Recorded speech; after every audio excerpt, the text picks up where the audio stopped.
إن الحمد لله نحمده ونستعينه ونستغفره ونعوذ بالله من شرور أنفسنا وسيئات أعمالنا من يهده الله فهو المهتد ومن يضلل فلن تجد له وليا مرشدا أشهد أن لا إله إلا الله وحده لا شريك له وأشهد أن محمدا عبده ورسوله الذي قد بلغ الرسالة وأدى الأمانة ونصح الأمة وجاهد في الله حتى أتانا اليقين اللهم صل وسلم على نبينا محمد وعلى آله وصحبه وسلم تسليما كثيرا فيا عباد الله أوصيكم ونفسي بتقوى الله فقد فاز المتقون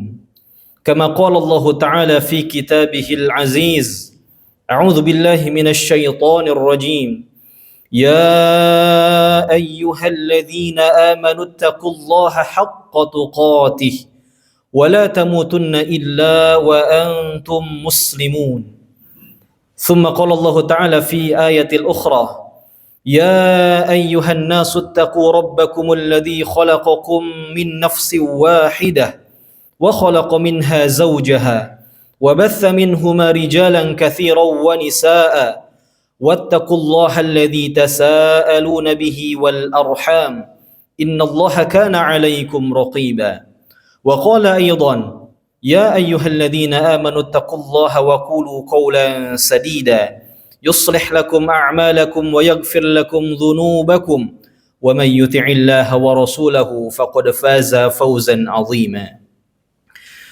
Ma'asyiral muslimin, jamaah salat Jumat rahimakumullahu jami'an. Pertama marilah kita panjatkan puji syukur kehadirat Allah Subhanahu wa taala yang telah melimpahkan nikmat yang tiada bandingannya, yaitu nikmatul iman dan nikmatul Islam. Kemudian salawat beserta salam semestinya kita curahkan kepada junjungan kita Nabi yang agung, Nabi Muhammad sallallahu alaihi wasallam. Ma'asyiral muslimin rahimakumullah. Sesungguhnya setiap manusia yang Allah Subhanahu wa taala ciptakan tidak ada yang pernah tahu bagaimana ujung kehidupannya. Setiap manusia tidak ada yang tahu bahkan hari esok apa yang akan terjadi. Sebagaimana Allah Subhanahu wa taala berfirman, "Wa ma tadri nafsum madza taksibu ghada." Wa ma tadri nafsum bi ayyi ardin tamut. Kata Allah Subhanahu wa taala, dan tidaklah setiap jiwa kita mengetahui apa yang akan terjadi hari esok. Dan tidak pula dari setiap kita akan mengetahui bagaimana, kapan dan di mana kita akan diwafatkan oleh Allah Subhanahu wa taala. Maka ma'asyiral muslimin, masalah ujung hidup merupakan rahasia Allah Subhanahu wa taala yang telah Allah Subhanahu wa taala tetapkan dalam takdir setiap manusia. Begitupun Nabi sallallahu alaihi wasallam bersabda, "Innamal a'malu bil khawatim." Bahwa setiap amal perbuatan itu bergantung pada ujungnya. Setiap amalan kita itu tergantung bagaimana akhirnya. Dikarenakan kita tidak tahu bagaimana akhir ujung hidup kita, maka sangat tidak pantas dan tidak layak jika kita merasa saat ini amal ibadah kita sudah cukup. Sangat dikatakan layak, dikatakan sombong jika kita merasa bangga dengan solat yang telah kita lakukan, dengan amalan yang telah kita lakukan, puasa sunnah, baca Quran dan seterusnya. Apabila kita merasa cukup, maka kita termasuk orang-orang yang sombong, karena tidak tahu bagaimana ujung daripada kehidupan kita. Sedangkan setiap amalan dilihat daripada ujungnya.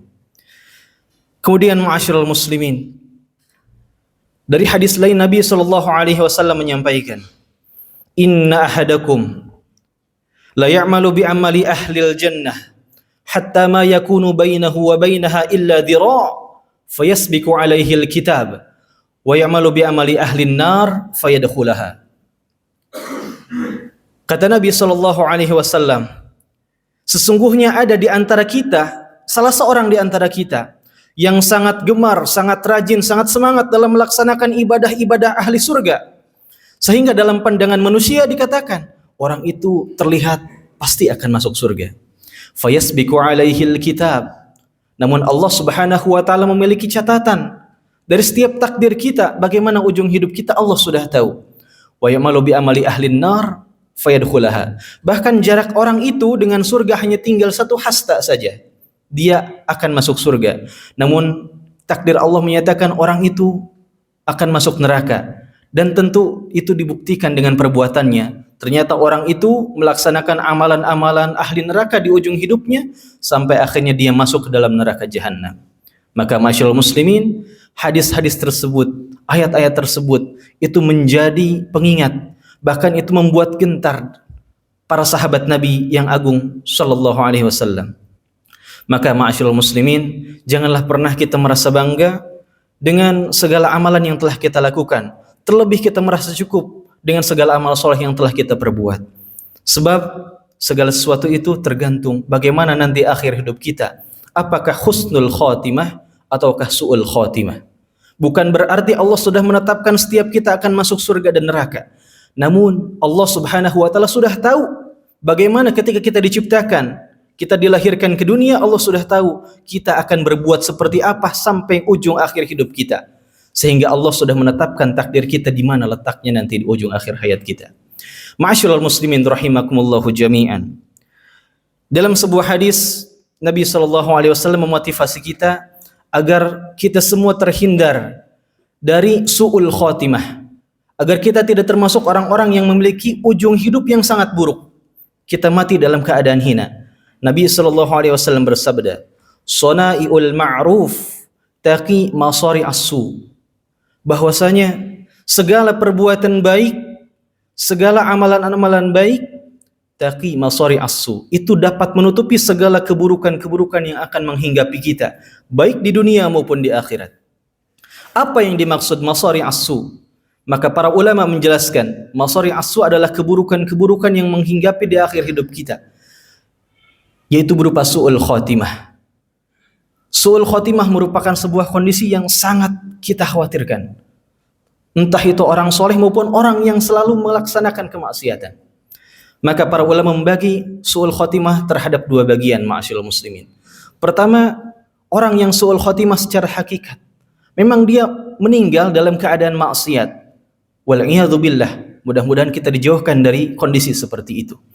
Adapun su'ul khotimah yang kedua, yang dimaksud adalah su'ul khotimah secara harfiah, yaitu kematian yang mengenaskan. Dan ini kita dianjurkan untuk berdoa bahkan setiap waktu. Sebagaimana Nabi SAW selalu berdoa di setiap waktunya, Allahumma inni a'udzubika minal hadm. Ya Allah, kata Nabi, aku berlindung kepadamu dari kematian tertimpa benda-benda yang berat. Wal gharaq, dan juga kematian yang berupa tenggelam. Wat taradi, dan jatuh dari tempat yang tinggi. Wal hariq, kemudian dari kematian yang sifatnya terbakar. Kematian-kematian seperti itu dapat dikatakan su'ul khotimah bukan karena golongan yang akan dilaknat, melainkan jenis kematian yang sangat mengenaskan. Maka ma'asyiral muslimin, hendaklah kita memperbanyak doa agar kita dijauhkan oleh Allah Subhanahu wa taala dari keadaan su'ul khotimah di ujung akhir hidup kita. Kemudian ma'asyiral muslimin, jika kita ingin terhindar tentunya dari masari as-su, dari su'ul khotimah, dari ujung hidup yang buruk, maka kata Nabi, sona'iul ma'ruf, tegakkanlah pondasi-pondasi kebaikan, laksanakanlah amal-amal baik yang dapat kita lakukan. Maka ma'asyiral muslimin, apa yang dimaksud sona'iul ma'ruf? Perbuatan baik seperti apa yang bisa menutupi su'ul khotimah dari setiap kita? Maka para ulama menjelaskan itu merupakan bentuk kebaikan yang umum, baik besar maupun kecil, sedikit maupun banyak, materi maupun non materi. Segala kebaikan yang bisa kita lakukan selama kita punya kesempatan, maka laksanakan. Maka itu akan menjadi salah satu penyebab kita dijauhkan dari su'ul khotimah. Lebih khususnya dalam satu riwayat, Sayyidah Khadijah, istri Nabi SAW pernah menyampaikan, tatkala itu Nabi mendapati rasa takut dikarenakan didatangi oleh malaikat Jibril pada pertama kalinya. Kemudian Sayyidah Khadijah menenangkan Nabi SAW. Kemudian ia berkata, "Kalla, janganlah engkau takut wahai Muhammad. Janganlah engkau takut wahai suamiku," kata Siti Khadijah. "Innaka latasilur rahim." Sesungguhnya engkau orang yang tidak pernah memutus tali silaturrahim. Wa tasduqul hadis, dan engkau juga orang yang selalu berkata jujur dalam setiap perkataanmu. Wa tahmilul kalla wa taksibul ma'dum, dan engkau juga termasuk orang yang suka membantu orang lain. Engkau selalu menyisihkan setiap penghasilanmu untuk bersedekah. Engkau selalu memperhatikan di mana tempat tinggalmu, apakah ada yang lapar atau tidak. Engkau selalu menyiapkan orang-orang yang kelaparan dengan makanan-makanan terbaikmu. Wa taqrid dhaif, dan engkau selalu memuliakan tamu. Wa tu'inu ala nawaibil haq, dan engkau selalu membantu orang-orang yang terkena musibah. Maka para ulama mengkhususkan itu merupakan salah satu kebaikan-kebaikan pokok agar kita dapat terhindar dari su'ul khatimah. Hendaklah kita membangun pondasi hablum minan nas. Kita membangun sebuah hubungan yang baik di antara sesama kita manusia. Menjaga lisan kita, menjaga amal perbuatan kita, dan seterusnya. Maka ma'asyiral muslimin, lakukanlah kebaikan sebisa kita, dari lisan kita, tangan kita, harta kita, tenaga kita, dan seterusnya untuk melakukan kebaikan kepada orang lain. Begitupun sebaliknya, para ulama menjelaskan bahwa hadis ini terdapat mafhum mukhalafah. Hadis ini berlaku kebalikannya. Ketika seseorang yang berusaha melakukan kebaikan akan dijauhkan dengan su'ul khatimah, maka sebaliknya, orang yang tidak mengindahkan kebaikan atau orang yang dengan sadar, dengan sengaja melakukan keburukan, maka dia akan didekatkan dengan su'ul khatimah. Orang yang dengan lisannya dia melakukan keburukan, dia mencaci maki, memfitnah, menggunjing, menggosip, dan seterusnya. Dengan tenaganya dia gunakan dengan cara-cara yang tidak benar. Dengan kekuasaannya dia selewengkan untuk menindas yang lemah. Dengan kekuasaannya dia membuat kebijakan-kebijakan yang buruk. Maka perhatikan ma'asyiral muslimin, segala keburukan tersebut dapat menjadikan peluang su'ul khatimah bagi setiap orang itu lebih dekat. Maka perhatikan kata Nabi SAW, "Sunaiul ma'ruf taqi masari'as su." Segala perbuatan baik dapat menutupi segala keburukan dan potensi-potensi keburukan yang akan menghampiri di ujung hidup kita. Mudah-mudahan ma'asyiral muslimin, kita semua termasuk orang-orang yang diberikan oleh Allah Subhanahu wa taala husnul khatimah, dijauhkan oleh Allah Subhanahu wa taala dari golongan orang-orang yang su'ul khatimah. Barakallahu li wa lakum fil Qur'anil Karim wa nafa'ani wa iyyakum bima fihi minal ayati wa dzikril hakim. Aqulu qawli hadha wa astaghfirullahal azim li wa lakum wa lisairil muslimina min kulli dhanbin fastaghfiruhu innahu huwal ghafurur rahim.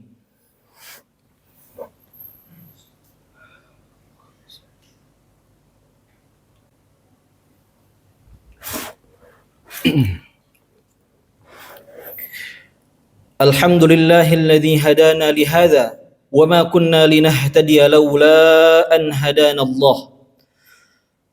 Ashhadu an la ilaha illallah wahdahu la syarika lah wa ashhadu anna Muhammadan abduhu wa rasuluhu la nabiyya wa la rasula ba'dah. Allahumma salli wa sallim ala nabiyyina Muhammadin wa ala alihi wa sahbihi wa sallimu tasliman katsira. Amma ba'd. Faya ayyuhal muslimun rahimakumullah, usikum wa nafsi bitaqwallah faqad fazal muttaqun. Kama qala Allah Ta'ala, ya ayyuhalladzina amanu taqullaha wal tanzur nafsum ma qaddamat lighad wattaqullaha innallaha khabirum bima ta'malun. Qala Allah Ta'ala fi kitabihil aziz, innallaha wa malaikatahu yusalluna 'alan nabiy ya ayyuhalladzina amanu sallu 'alaihi wa sallimu taslima. Allahumma salli ala Muhammad wa ala ali Muhammad kama sallaita ala Ibrahim wa ala ali Ibrahim wa barik ala Muhammad wa ala ali Muhammad kama barakta ala Ibrahim wa ala ali Ibrahim fil alamin innaka Hamidum Majid.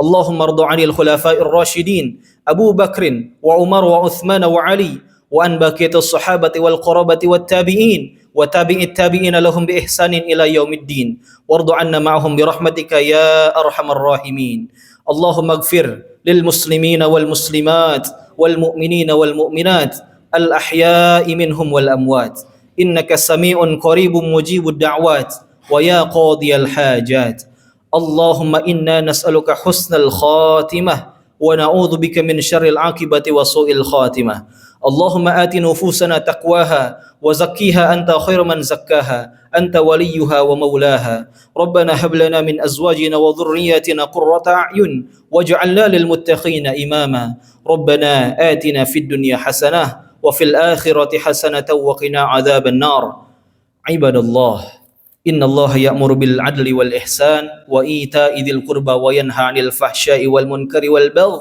يعظكم لعلكم تذكرون فاذكروا الله العظيم يذكركم واشكروه على نعمه يزدكم ولذكر الله أكبر